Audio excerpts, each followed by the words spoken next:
حضرت بلال حبشی رضی اللہ تعالیٰ عنہ ایک مشہور صحابی ہیں جو مسجد نبوی کے ہمیشہ مؤذن رہے۔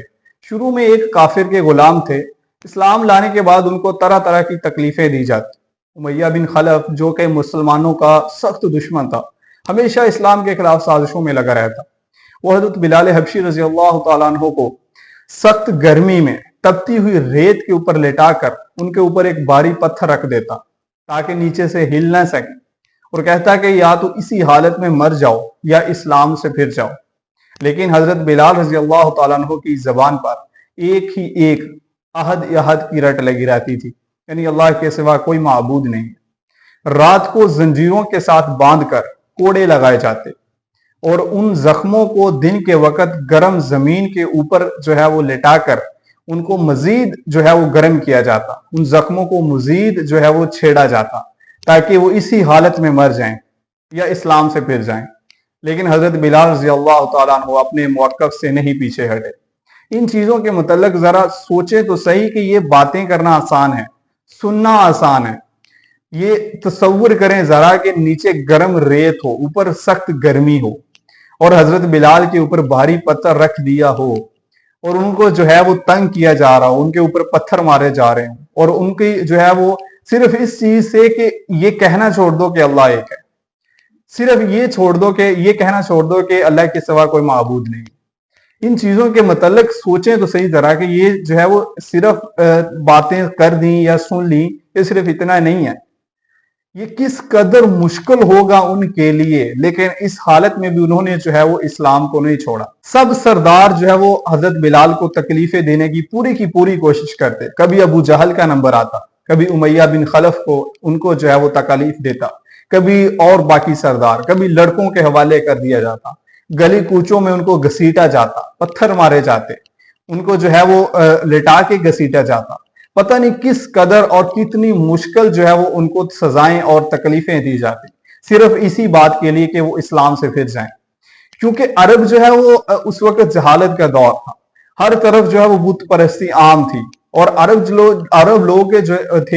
کے لوگ وہ خود کے بنائے ہوئے بتوں کی پوجا کرتے تھے، اور پتہ نہیں کتنے انہوں نے بت بنائے ہوئے تھے۔ کہتے تھے کہ یہی ہمارے وہ آقا ہیں، ہمارے بنانے والے یہی ہیں۔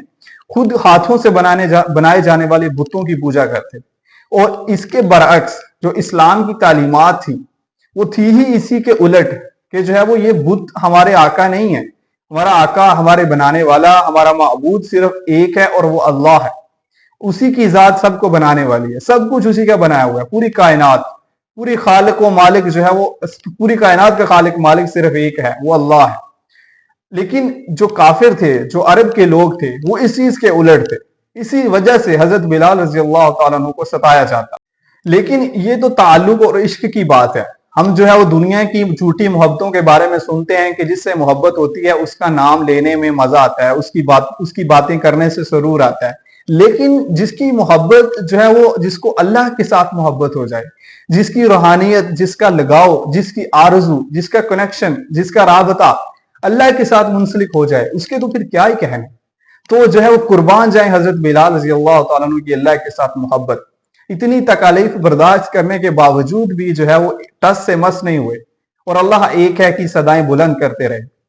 تو آج ہم وہ کہاں جا رہے ہیں، کس قدر وہ ہم دنیا سے دور ہوتے جا رہے ہیں۔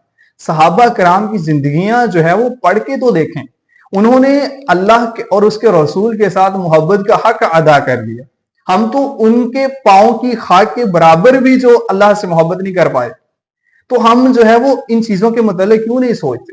ہم دنیا کی باغ دوڑ میں لگے ہوئے ہیں۔ یہ چیزیں پڑھ کے تو دیکھیں، اپنی جو 24 گھنٹے کی روٹین ہے اس میں سے کچھ وقت وہ دین کی طرف لے کے آئیں، اس کا کچھ وقت، اس کا کچھ حصہ دین کو دیں۔ صحابہ کی زندگیاں پڑھیں، آپ صلی اللہ علیہ وسلم کی سیرت کو پڑھیں، ان کی زندگیاں پڑھ کے ان پہ عمل کرنے کی وہ کوشش کریں، تو دیکھیں پھر ہماری زندگیاں کیسے بدلتی ہیں، ہماری زندگیوں میں سکون کس طرح آتا ہے۔ ریت کے اوپر لیٹا ہوا بلال وہ وہاں پر سکون میں ہے، اور اس کے اس کا جو رابطہ ہے وہ اللہ کے ساتھ جڑا ہوا ہے، اور وہ وہ دنیا کی اس کو کوئی پرواہ نہیں ہے کیا کچھ اس کے ساتھ ہو رہا ہے، اور وہ وہ سب کچھ اس کا اس کو پتہ ہی نہیں ہے کہ میں وہ دنیا میں ہوں، یا مطلب کہ میں کہاں پہ ہوں۔ اسی کا صلہ یہ ملا کہ مسجد نبوی کے مؤذن بنے، اور ہمیشہ سفر میں ہو، حضر میں ہو، حضور صلی اللہ علیہ وسلم کے ساتھ کہیں جگہ پر جانا ہو، جہاد کا سفر ہو یا خود کا جو ہے وہ کہیں آنا جانا ہو، تو ہمیشہ اذان کی خدمت حضرت بلال رضی اللہ تعالیٰ عنہ کو ملی۔ اور اسی طرح جب حضور پاک صلی اللہ علیہ وسلم کا وہ جنت میں جانے کا وقت ہوگا، آپ صلی اللہ علیہ وسلم نے جنت میں جانا ہوگا، تو تب حضور پاک صلی اللہ علیہ وسلم کو ایک سواری لینے کے لیے آئے گی جو جنت میں لے کے جائے گی۔ اس کی ایک لگام ہوگی جو نیچے ہوا میں لہراتی ہوگی۔ اس کا مطلب یہ ہوگا کہ اس کو کوئی پکڑ کے جنت میں لے کے جائے گا اور وہ حضور صلی اللہ علیہ وسلم کے ساتھ سب سے پہلے جنت میں جائے گا۔ تو سب لوگ جو ہے وہ جتنا مجمع ہوگا، سب جو ہے وہ ایسے پنجوں کے بل کھڑے ہو کے اٹھ کر دیکھیں گے، اور جو ہے وہ سب کو تجسس ہوگا کہ اس لگام کو کون پکڑے گا۔ تو اس لگام کو حضرت بلال رضی اللہ تعالیٰ عنہ کو حکم دیا جائے گا کہ حضرت بلال آؤ اور اس لگام کو پکڑ کے لے کے جاؤ حضور صلی اللہ علیہ وسلم کو جنت میں۔ یہ مقام ایک جو ہے وہ حبشی کو ملا ہے، کس بیس پہ؟ کہ اللہ کے ساتھ جڑ گیا، سب کچھ چھوڑ دیا اللہ کے لیے، سب کچھ چھوڑ دیا رسول اللہ کے لیے۔ صحابہ کے واقعات سے ہمیں بہت سے سبق ملتے ہیں۔ اب اسی میں سے جو ہے وہ مؤذن کی فضیلت بھی واضح ہوتی ہے۔ حدیث پاک کا مفہوم ہے کہ جو مؤذن ہوں گے، جو اذان دیتے ہوں گے، ان کا حشر قیامت کے دن حضرت بلال رضی اللہ تعالیٰ عنہ کے ساتھ ہوگا، ان کو حضرت بلال کے ساتھ اٹھایا جائے گا۔ کس قدر فضیلت ہوگی مؤذن کی، اذان دینے والے کی۔ اذان دینے کا شوق پیدا کریں، جو ہے وہ اسی طرح اور بہت سے جو ان کی زندگی کے پہلو ہیں ان کو جانچیں، ان کو پڑھیں، ان سے جو جو چیزیں رہنمائی کے لیے ملتی ہیں ان کو فالو کریں کہ کیسے نہیں ہماری زندگیوں میں سکون آئے، ہماری زندگیاں بن جائیں، ہمیں جینے کا پتہ چلے گا کہ جس مقصد کے لیے ہم دنیا میں بھیجے گئے ہیں ہمارا اصل مقصد تو یہ تھا۔ ہم کس قدر بھاگے جا رہے ہیں، کس قدر دوڑ لگائی ہوئی، اللہ کو پیچھے چھوڑا ہوا ہے۔ تو حضرت بلال رضی اللہ تعالیٰ عنہ حضور پاک صلی اللہ علیہ وسلم کی وفات کے بعد ان کا یہاں پر رہنا مشکل ہو گیا مدینہ طیبہ، کیونکہ جب تک حضور صلی اللہ علیہ وسلم کی زیارت نہیں کر لیتے تھے ان کو سکون نہیں آتا تھا۔ تو جب حضور پاک صلی اللہ علیہ وسلم کی وفات ہوگی تو وہ یہاں پر ان کے لیے رہنا بہت مشکل ہو گیا، تو جہاد کی غرض سے، جہاد کی نیت سے جو ہے وہ مدینہ کو چھوڑ کے چلے گئے اور ایک کافی عرصے تک جو ہے وہ واپس نہیں آئے۔ تو ایک دفعہ حضور پاک صلی اللہ علیہ وسلم کی خواب میں زیارت ہوئی تو آپ صلی اللہ علیہ وسلم نے فرمایا کہ اے بلال، یہ کیا ظلم ہے، ہمارے پاس کیوں نہیں آتے؟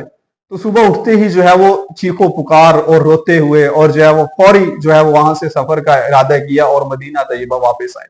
یہاں پر جو ہے وہ جب پہنچے تو حضرت بلال ہوں اور اذان نہ ہو تو یہ کیسے ہو سکتا ہے؟ تو لوگوں نے فرمائش کی اذان کی، لیکن حضرت بلال رضی اللہ تعالیٰ عنہ نے فرمایا کہ نہیں، اب نہیں مجھ سے اذان دی جائے گی۔ جب اذان دیتے تھے تو حضور پاک صلی اللہ علیہ وسلم کا دیدار ہوتا تھا، تو اب میں کس کا دیدار کروں؟ تو انہوں نے انکار کر دیا، لیکن لوگوں نے حضرت حسن اور حسین رضی اللہ تعالیٰ عنہ سے کہا کہ آپ فرمائش کریں۔ تو ان کی فرمائش، لاڈلوں کی فرمائش ایسی تھی کہ جو انکار کے قابل نہیں تھی، تو حضرت بلال نے جو ہے وہ اذان دینی شروع کی۔ جب اشہد ان محمد اور رسول اللہ تک پہنچے تو بے ساختہ چیخیں نکلی اور رونا شروع کر دیا۔ بڑی مشکل سے اذان پوری کی۔ مدینہ کی گلیوں میں قہرام مچ گیا، عورتیں تک گھروں سے نکلتی ہوئی آ گئیں کہ حضرت آپ صلی اللہ علیہ وسلم کا زمانہ واپس آ گیا۔ تو یہ صحابہ کی زندگیاں، صحابہ کی آپ صلی اللہ علیہ وسلم کے ساتھ محبت، کس قدر محبت اور انسیت تھی کہ جس جگہ پر رہتے تھے وہ صرف آپ صلی اللہ علیہ وسلم کے ساتھ کی وجہ سے رہتے تھے۔ آپ صلی اللہ علیہ وسلم نہیں تو وہ جگہ بھی نہیں، وہ جگہ بھی چھوڑ کے چلے گئے۔ تو وہ انسیت اس طرح تھی، محبت اس قدر تھی، عشق اس قدر تھا کہ آپ صلی اللہ علیہ وسلم کے بغیر رہنا ہی مشکل ہو گیا، وہ جگہ ہی چھوڑ دی اور واپس آئے۔ اذان دی تو اس قدر وہ جو ہے وہ غم اور دکھ اور جو ہے وہ احساس واپس جو ہے وہ نمودار ہوا کہ گر پڑے، جو ہے وہ بڑی مشکل سے اذان پوری۔ تو آج ہم جو ہے وہ ان چیزوں کے متعلق کیوں نہیں سوچتے؟ یہ صرف دنیا ہی سب کچھ ہے، دنیا کچھ نہیں ہے۔ تو اس لیے ان چیزوں کے متعلق سوچیں، صحابہ کی زندگیاں پڑھیں، ایمان تازہ ہوتا ہے ان چیزوں سے۔ جب ہم دنیا میں مشغول ہوں گے، سب کچھ جو ہے وہ دنیا کے لیے کریں گے، تو جو ہے وہ ایمان ہمارے دلوں سے آہستہ آہستہ کم ہوتا ہوتا نکل جائے گا۔ تو ایمان تازہ ہوتا ہے صحابہ کے واقعات پڑھنے سے، دین کی باتیں سننے سے، دین کے محفلوں میں بیٹھنے سے، دین کی مجالس میں شرکت کرنے سے، مسجد میں بیٹھنے سے، جو ہے وہ دین کے ساتھ جڑنے سے۔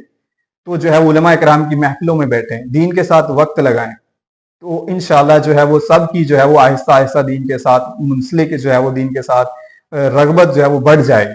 تو ان چیزوں کے متعلق غور کریں۔ یہ دنیا جو ہے وہ یہ صرف مسافر خانہ ہے، یہاں رہنا نہیں ہے، یہاں سے چلے جانا ہے۔ تو جتنا اس دنیا میں رہنا ہے اس کے لیے اتنا وقت گزاریں، اور جتنا اس دنیا کے بعد وہاں جا کر رہنا ہے اتنا اس دنیا کے لیے وقت گزاریں یہاں پر۔ وہاں رہنے کے لیے یہاں سے سامان اکٹھا کریں۔ وہ سامان کیا ہیں؟ وہ عبادات ہیں، وہ اخلاق ہیں، وہ نمازیں ہیں، وہ روزے ہیں، وہ ذکر اذکار ہیں، وہ اللہ کی یاد ہے، وہ رسول اللہ کی اطاعت ہے۔ تو ان چیزوں کے متعلق غور کریں۔ اللہ پاک ہم سب کو عمل کرنے کی توفیق عطا فرمائے۔